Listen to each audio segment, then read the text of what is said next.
Okay, so here is a Boeing style airplane made in Kerbal. This can carry more than 20 Kerbals. As you can see, it's pretty similar to a Boeing style plane. The engines are mounted below the wings, and the wings are both V-shaped, tilted, or pivoted, and then tilted back a little bit. The reason I have an engine up there on the top of the plane is one of the things you don't think about on a Boeing style is the reason they can have the two engines below the plane, or the wings, which you would think would bring the center of thrust below. Oh, here we go. When taking off, it's important you buzz the tower. See, it's always important you buzz the tower when you take off. But like I was saying, one of the reasons they can have the engines hang below the wings like that is the tail also has an engine in it that you don't necessarily see. And that gives you like a triangle of thrust where they can always put the center of thrust right on the center of mass, since the plane's not always going to be loaded evenly, by changing the thrust of the three different engines. So it's a pretty genius design. Alright, so that simulation worked great. We took off fine with our 20 passenger plane and buzzed the tower fine, no problems. So we're gonna load up on crew. It takes a second here because you can't recruit 20 Kerbals at once. So it takes me a second to fill up the plane, but it's important that we have the plane full. You cannot have your maiden voyage be anything but sold out, obviously. And, you know, lots of crew, and also a lot of fuel. This plane can go around the world twice. Now, I haven't tested this, but I did test previous iterations of this plane, so I do know that it could do it. Not this exact one, but similar enough to know that it could go around at least twice, because the earlier iterations could go around 3 times, and they were only slightly smaller. Alright, we're full up. I tested, couldn't fit any more Kerbals in, so let's start our maiden voyage of the Boeing, or the Kerbal Boeing plane. So one of the things you notice about a Boeing style plane is the wings are tilted slightly at about, my estimate is between 8 and 10 degrees from level with the bottom of the plane. And the reason they do that is so that the cabin will be level during flight, so you don't have to have the nose tilted slightly up to maintain a level altitude, which allows you to be a more comfortable flight, I would imagine. I'm not positive. I also think it helps with takeoff. It's always good to have your wings tilted in the lift-off direction. So, and then the V shape of the wings also gives them more stability. Now, obviously, because of the scale of Kerbal, and I don't have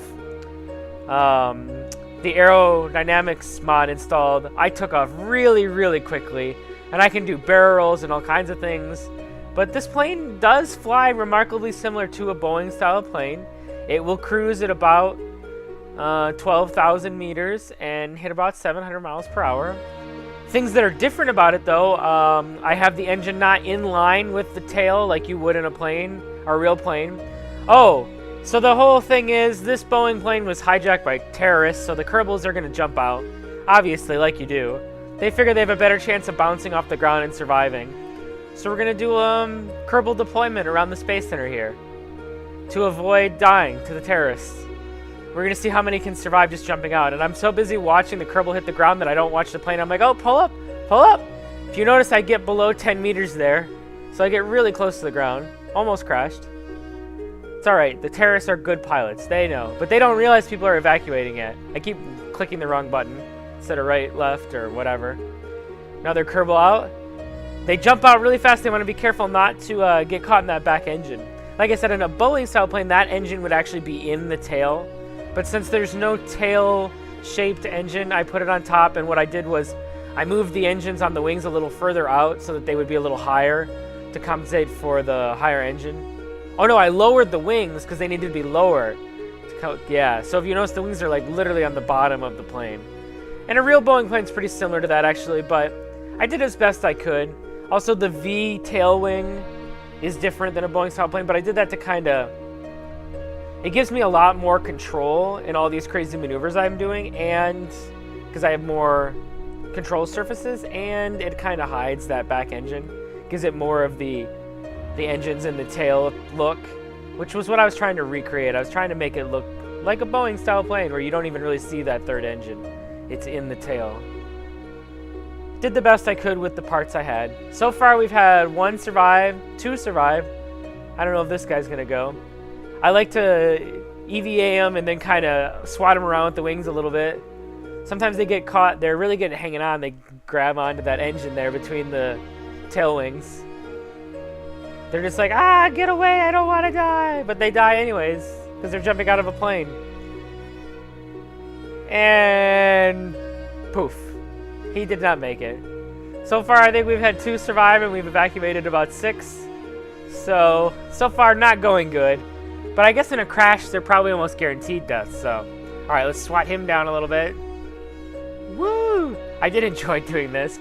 It was like Kerbal, not ping pong, but I don't know, balancing him on the plane, plus trying to fly back. This plane does fly really well because I added some internal strutting to make it more rigid body. You'll see at the end here, I'm going to put some outtakes and clips of earlier designs when I was testing.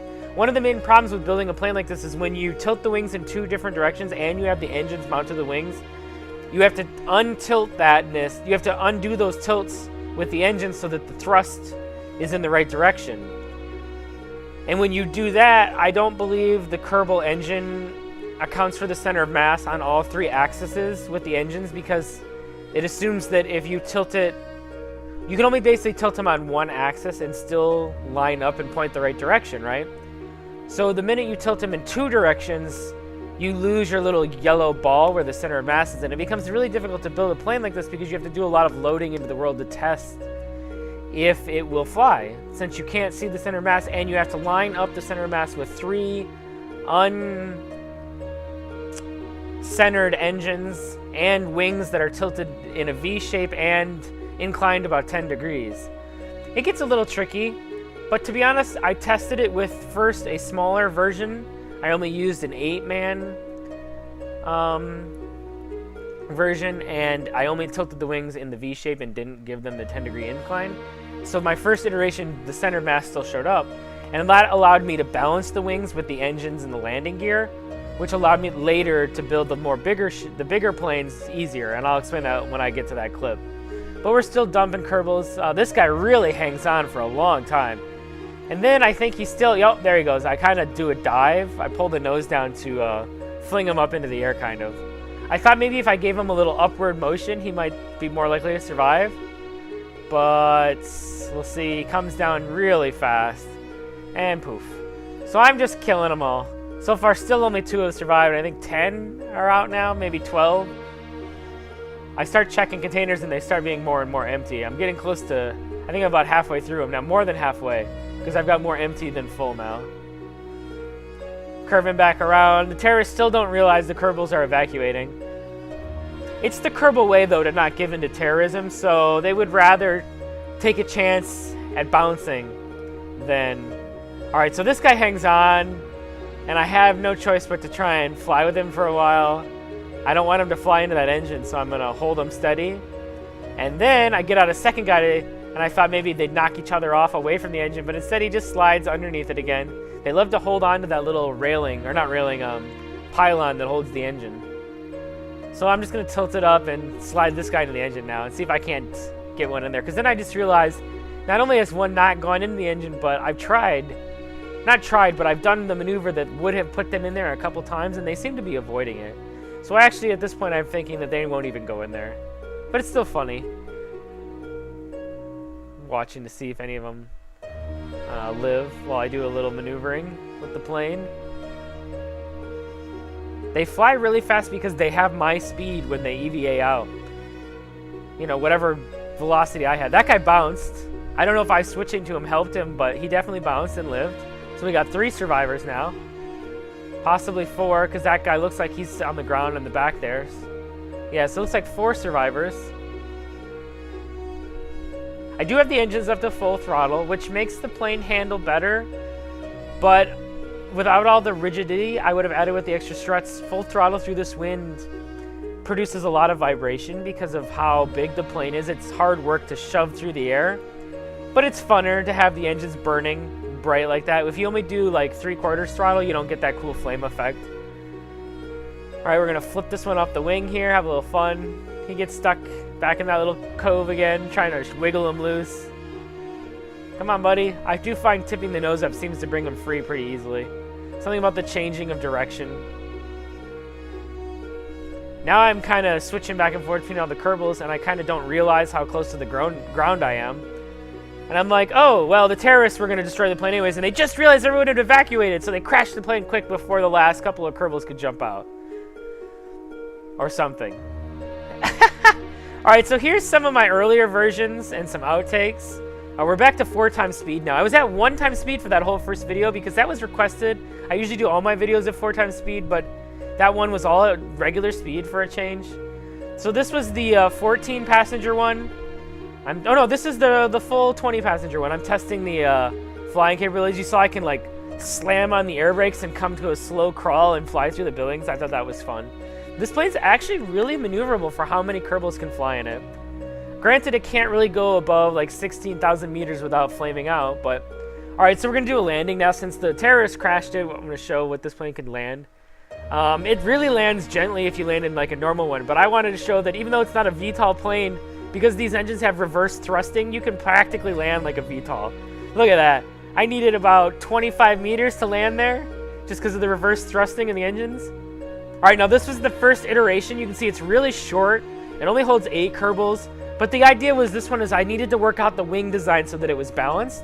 And what I did with this one is I did a full global flight. I left my computer and like set the trajectory and I would come back and check periodically, but it'd do a full around the world flight. It took a long time, so I just left it.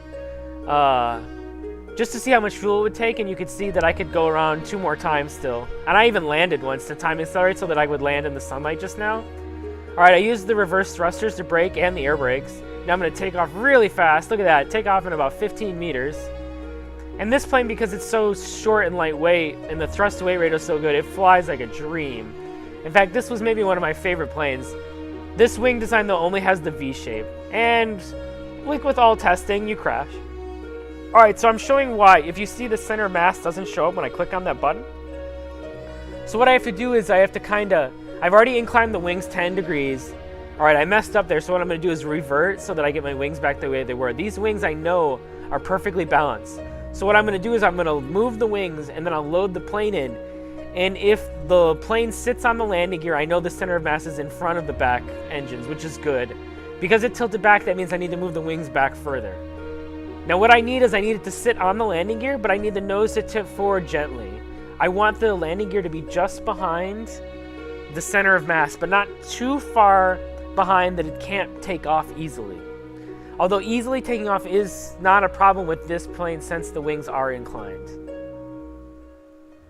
Perfect. It didn't slam down, it kind of just fell with the gear. It didn't balance either. Takes off really easily. This is the 14 passenger version.